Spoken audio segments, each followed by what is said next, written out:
Kasunod ng marahas na protesta ng mga galit sa korap, tinanggal na ang ilang allowance at benefits sa mga kongresista sa Indonesia. Nagpaalala naman ang ating pamahalaan sa mga Pinoy doon na maging alerto. Narito ang Frontline News Abroad.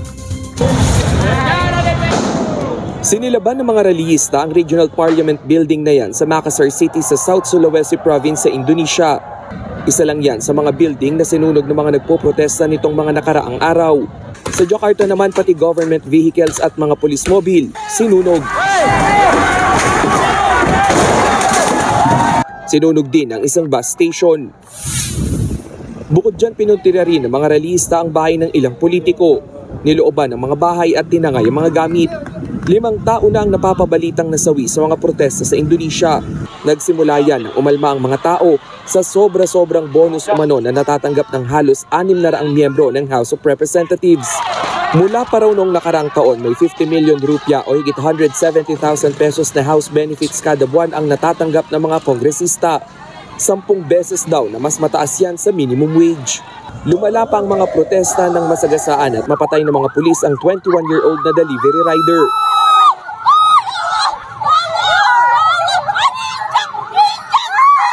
Una nang nanawagan si Indonesian President Prabowo Subianto sa publiko na kumalma at magtiwala sa kanyang pamumuno.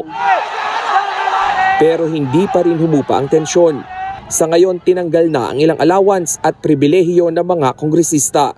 Nagpaabot naman ng suporta ang grupong bayan sa mga nagprotesta. Git nila nag-e-echo o pareho lang daw tayo ng sitwasyon sa Indonesia pagdating sa korupsyon at kawalan ng pananagutan.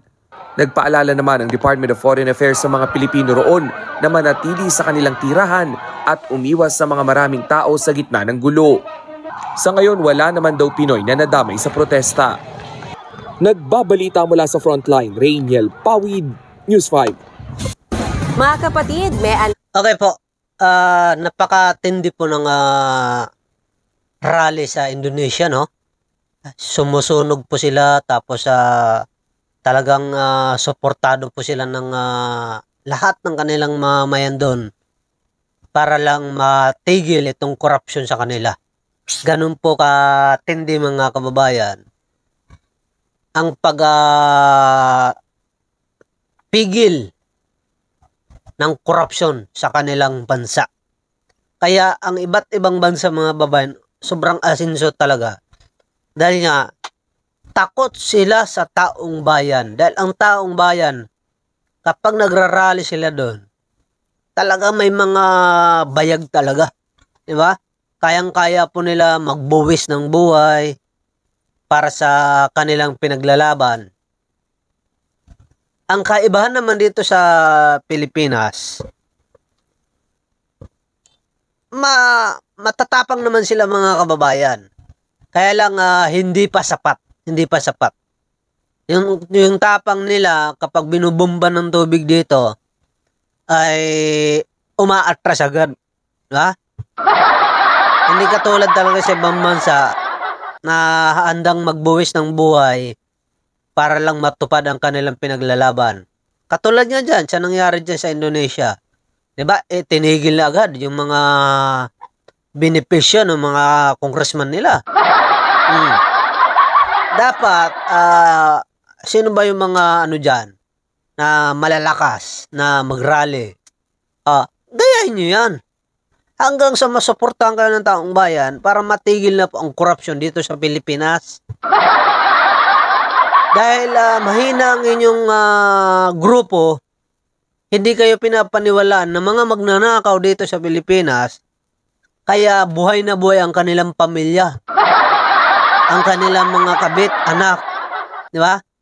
Walang katakot-takot, walang pakundangan sa pagnanakaw. Kasi nga, hindi kayo pinapaniwalaan. Ha? Tingnan mo nangyayari ngayon sa atin. Sino bang nakikinabang ng mga magnanakaw na yan? Di ba kanilang anak? Ang gagara ng kanilang mga kasuotan, di ba?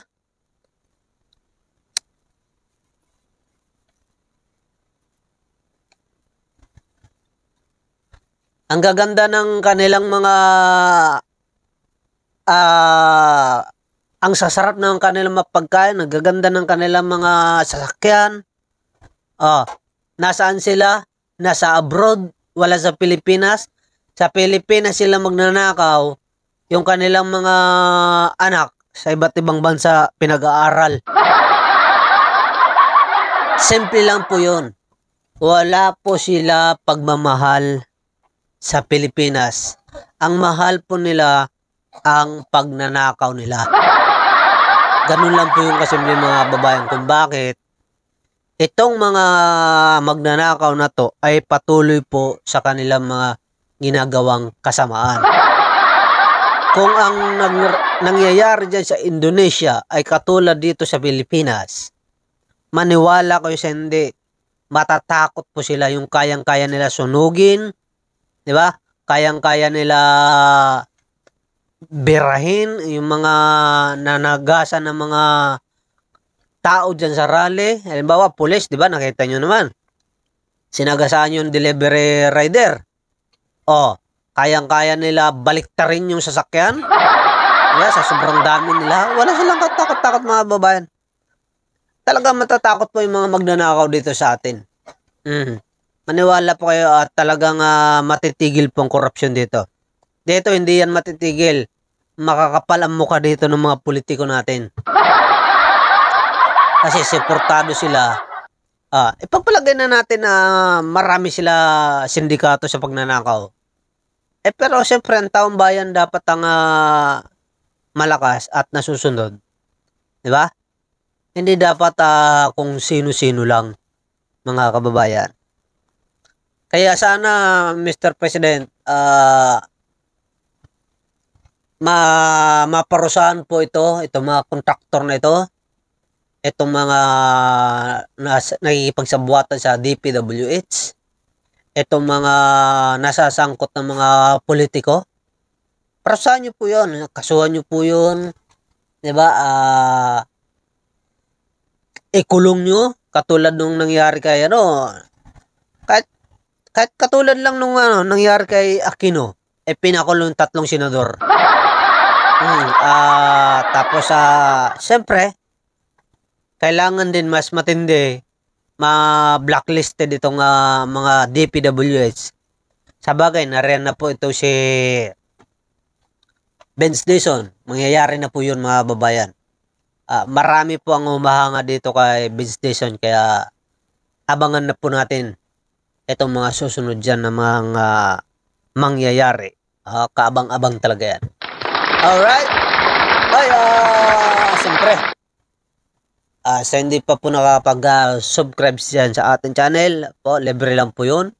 At paki-like na rin at share dito sa ating channel.